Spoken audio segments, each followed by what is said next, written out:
Hello, hello, hello. Sorry I'm late, guys. I had almost made the decision not to get online tonight because I've had some health issues today, but also decided not to let what's going on with me affect what I'm doing or what trying to do for you.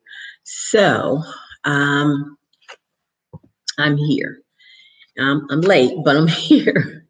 So I just wanted to say to you guys, sometimes even when you're trying to be positive all the time, there are those days when your body decides to betray you. That it gets more difficult to remain in that positive frame of mind. What has helped me is just meditating every day, being grateful every day.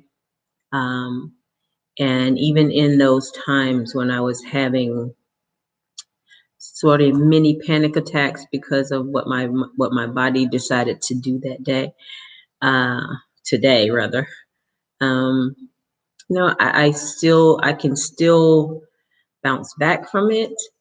Uh, am I 100% today? No, but I can't let that stop me from my commitments. So unless I'm just like laying up in the hospital, I'm gonna try my best to get online. I lost my voice for a few days, and I got online squeaking, and then that just shows you my commitment to this project. So um, I'm here, and we will talk about a little bit what we talked about last night, which was an exercise in gratitude, oddly enough, right? Um, but the message there is to just be grateful for everything, the little things, the big things, even sometimes the things that are not really that great, but something good may come out of it. I woke up this morning, I was swollen from head to toe. I'm still a little swollen. Um, it was a reaction to some medicine. And, it scared me for a minute. But I'm grateful for my family. Uh, I talked to my daughter, I talked to my sister, I talked to my doctor. And, you know, just having those people that I could reach out um, to kind of calm me down and help me, all plays into being grateful. Even though it was not the greatest situation, grateful that it led me to all of these wonderful people in my life that I can depend on, that I can talk to, that I can, just sometimes just uh, if you need to cry with, if if that's the case. So just be grateful every day for whatever. Okay, so tonight we're talking about, and if you're following along, we're on page 72, April 1st. Because remember, when this book was written in 2018, it was not a leap year. So there was no, in this book, there was no February 29th. So we're like a day ahead of the actual date. So here we go. The topic tonight is This is Happiness. And it says, how would you recognize happiness unless you knew what unhappiness felt like? It's hard to have one without the other. True, right?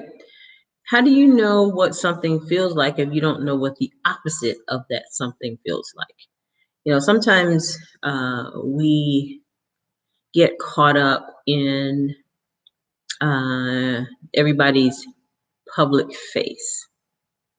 My public face is I'm always trying to be upbeat. I'm always trying to be happy. I'm always, trying to be when I'm on here or when I'm in talking live on any public forum, right? But then there are times when I'm not online that I may have those dark days where, it's like, oh God, really? I just need to not do anything. I just need to veg out and lay on my sofa and just, drink water and that's it. That's all I'm gonna do today. But some if you have like a support system, whether that be your family, whether that's meditating, whether that's praying, whether that's whatever it is for you, use that support system, because sometimes it's it's not um you can't be on all the time, and nobody's expecting that of you. Well, I can say that sometimes when you're in the public eye and people are watching you, they may expect you to be the same exact way all the time. But, realistically, everybody has emotions. Everybody has different phases of their life that they go through, and we all just have to kind of accept that and roll with people the way they are. Yes, there are sometimes people can improve their attitudes or whatever it is, but if you have a friend or a family member, you're going to be supportive of them in whatever phase of life they're in. If they're on a journey to make themselves better, accept them for who they are right now, and then as they better themselves, be proud of them. I'm very proud of you for bettering your life and making things better for yourself. So happiness is one of those things that some everybody thinks that uh, if a happy person, if you see a happy person and that person is normally happy when they see you, that's what you expect from them pretty much all the time, right? And sometimes that happy person, even though they may have sad moments, they're reluctant to show that unhappy face to other people because the expectation of them is for them to be happy all the time. And so I think I know I read a anecdote in this book about expectations. You know, you can have expectations of people, but don't make your expectations of them so over the top that they're not willing to come to you when they have something other than what you expect of them. Like the happiness thing, like me being upbeat or having positive thoughts all the time. Because negative thoughts are going to creep in to wherever. It's just how fast you get over it. Sometimes there was a time in my life where getting over the negative thoughts or the depressing thoughts was difficult, and it took a while. But what I realized from all of that is that I'm a strong person. So if you're the same way, think about this. What face do you put on for the world? And what expectations do the people around you or the people that you put on your face for, what expectations do they have of you? And when you look in the mirror, do you have those same expectations, and is it holding you back or moving you forward? If it's holding you back, you might want to re-examine that. If it's moving you forward, look back at some of the other attitudes or feelings that you've had in the past and think about it in a positive way. What happened that's positive, that came out of that positive? Like for me, The fact that I had issues with depression and that sort of thing. But the positive side of that is that I always got up. I always got up. I always got up and kept and moved on and kept going, no matter what. There were times just that I wanted to give up and just say, what the heck with it. I'm just gonna sit here and veg out and I'm not gonna do anything and I'm just gonna give up on life. But I didn't, because I have always known that I have a purpose in life. What that I didn't know for a long time in my life what that purpose was. But you have to examine your own life. Sometimes people get an epiphany and they find out just by thinking, what is my purpose in life? What am I meant to do in the world? And all of us have some type of purpose. It may not be this big grandiose thing where we're going to be famous and everybody's going to love us for the rest of our lives kind of thing. It's not always about that. So just think about that. Think about what face you put out there to the world, and what that is doing to you or for you, and what that is doing to them or for them. Because if the expectation is for you to be the same way all of the time, that is not realistic, and you have to come to a happy medium. Yes, I'm a positive person most of the time, but there are times, like today, I was a little scared, but I had support and I was able to be just Viv, not this upbeat,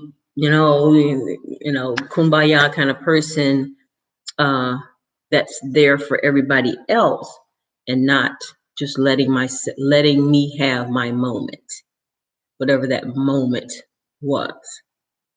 So let yourself have your moments. If you're gonna be happy, be happy. But if you're gonna be unhappy, be unhappy. Just don't stay there for a long period of time, because it can be like devastating if you do. But forgive yourself for whatever. And I'm gonna turn this light away from me because it is like really, really, really bright. Okay. um, let yourself have both sides of the coin, so to speak. How do you know what one thing is if you never experience the opposite side of it? So, like rich people and poor people. Okay, so if you've been poor your entire life, how do you know what rich feels like? If you've been rich your entire life, how do you know what poor feels like? You don't. So, do you want to experience that? Maybe not. Maybe you do. Maybe you don't. I want to experience the rich part of it. I do. As a kid, I think what happened is we didn't know that we were poor because we were happy with each other. But I've experienced that life. So now I'm looking to experience the other side of the coin. Now, would a rich person want to experience being poor? I'm thinking no. But if they were, say, wanted to empathize with a poor person, maybe they might want to experience what it's like, not necessarily to be poor, but experience what it's like so they can have more empathy for someone who's not in their position. Could be, right? And a lot of people that are rich today are self-made millionaires. They were not handed the money. They worked hard for it. or they worked diligently for it. Some of them, not hard per se, but smart. So, two sides of the coin, and that's all this means. And I'm rambling because I'm rambling. You know me, I ramble. But anyway, tonight though, although I have committed to this 100 squat a day challenge, tonight is one of those times that I'm going to have to renege on that. I cannot do 100 squats tonight, mainly because of what my body's doing right now. But I will try to do 25 after this live. But I will try to do at least 25, and then just see what happens. If I can do more, I'll do more. If not, I won't. But remember, both sides of the coin. If you experience one, you're probably going to experience the other, and it's okay. You can be sad and then be happy, or you can be happy and then be sad. We either one. It doesn't matter, but just try not to stay in the sad too long, or try not to stay in the negative too long. Be on the positive side, and take care of yourself. And remember, I wish you peace, I wish you love, and I love you guys. Thank you so much for watching. If you like and share this video, and please subscribe to my channel. And I am going to get off of here, and I'm going to try to do at least 25 squats in the challenge. And I'll see you there. Okay, bye-bye.